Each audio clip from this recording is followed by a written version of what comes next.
Will you lead me to paradise?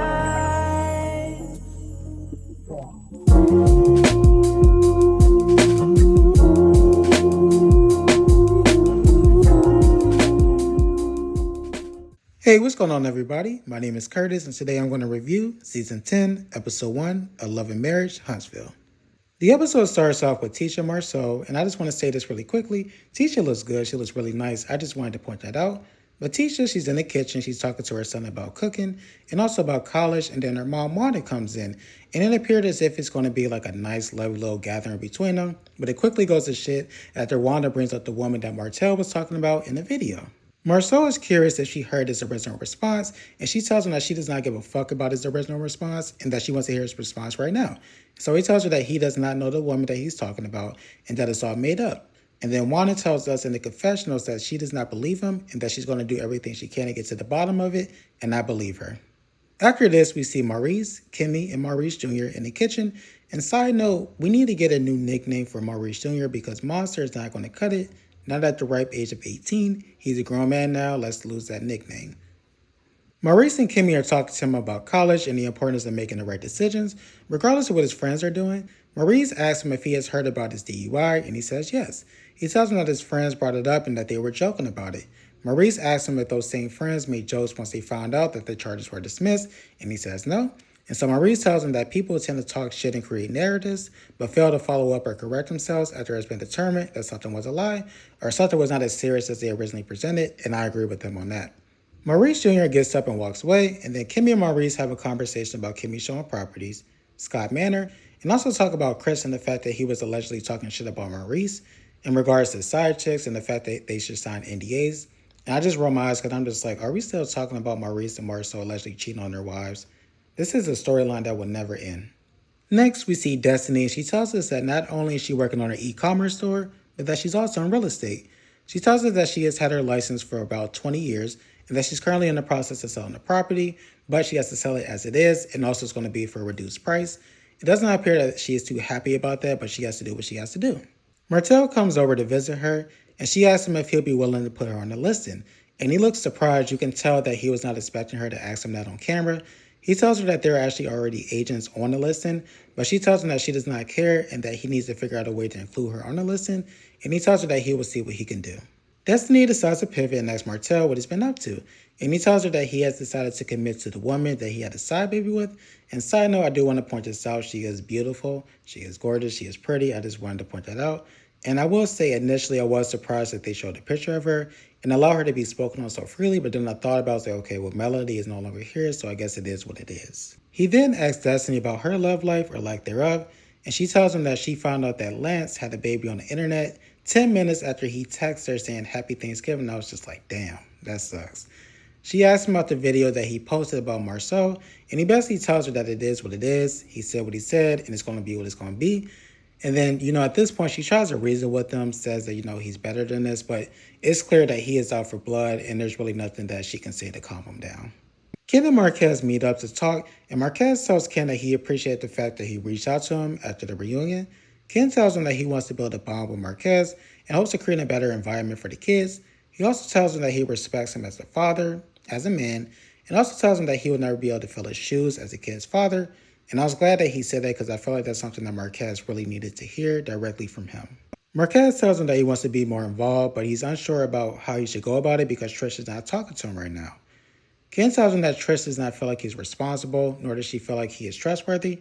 And then Ken tells him that Trisha, she's going to come around. It may take a long time, but she is going to come around eventually. After this, we see Chris and Nell in the kitchen, and Nell starts talking about Lance and the fact that he appears to be struggling with the new baby. He looks really tired, and she's not really sure what's going on with him. She wants to pull him to the side to have a conversation. And then also she's thinking about, maybe helping him out a little bit. And, Chris is like, sure, just pull him to the side, have a conversation with him. It's not that big of a deal. And then it's at this time that Chris decided to pivot and tell her, like, hey, by the way, Martell is coming over. And Nell, she's shocked and she's annoyed because of a photo, right? So there's a photo of her, Martell, and his girlfriend. And this photo went viral on social media. And she believes that he set the entire thing up. Martell eventually arrives at their home, And Nell decides to get straight to the point and asks him, "Did you set me up?" And he tells her, "No, I did not set you up. That's not something that I would do." And I do think it is very important to note that he did clear his throat twice during this time. So I was just like, what is that about? But he does say again, I did not set you up. That's not something that I would do. And then he tells her that he believes that he is owed an apology. And surprisingly, she gives him one. She's like, "You know what? If you're saying that you did not do it, then you know what? I apologize for it, right?" And so after this, the three of them, they have a real short conversation about Letitia and Marceau.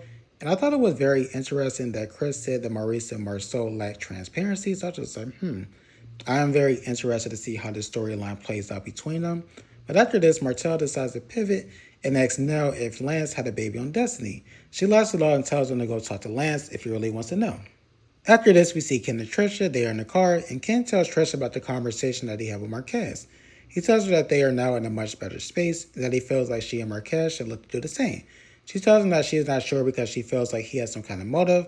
Ken tells her to give him a chance, and she's like, I'm not really sure.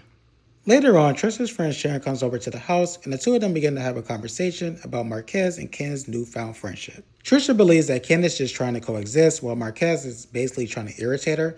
She tells Sharon that life was so much peaceful without Marquez, and that she feels like he's one of those people that creates chaos, then plays a victim. And I was just like, oh, Trisha, I know a couple of people like that.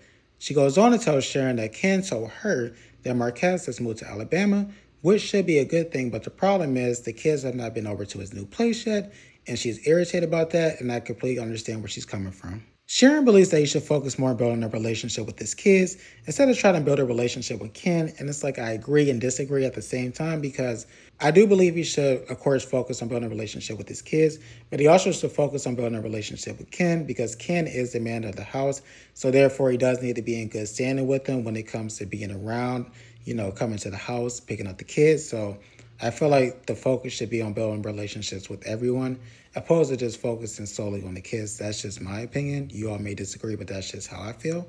And so after this, Sharon does ask, is your divorce finalized? And this is something that I wanted to know as well. It appeared as if she was getting ready to answer the question, but then the door opens and it's Marquez. And then next thing you know, Sharon decides to get super aggressive in confrontation with Marquez. And I was so confused because I'm just like, why are you giving this man all of this energy? Like, stay out of it and allow Trisha to take care of the situation. Trisha and Marquez end up getting into it back and forth about the kids and the fact that he's not seen them. He tells her that he has seen them. And so she asks him when. And he tells her that he does not have to prove anything to her. And I was just like, Marquez. That is a terrible, terrible response, brother. Terrible. And then it's at this time that their son actually walks in while they're arguing. And it was funny because you could see he was trying to sneak around without being seen. But his father saw him, pulled him in closer and tried to insert him into the conversation. But he was able to break free and go upstairs. And I was just like, this shit is so fucking awkward. And that was the end of the episode. I really do appreciate you all watching. If you could, please like, comment, share, subscribe. That would be great. Hope you all have a great rest of your night. Bye.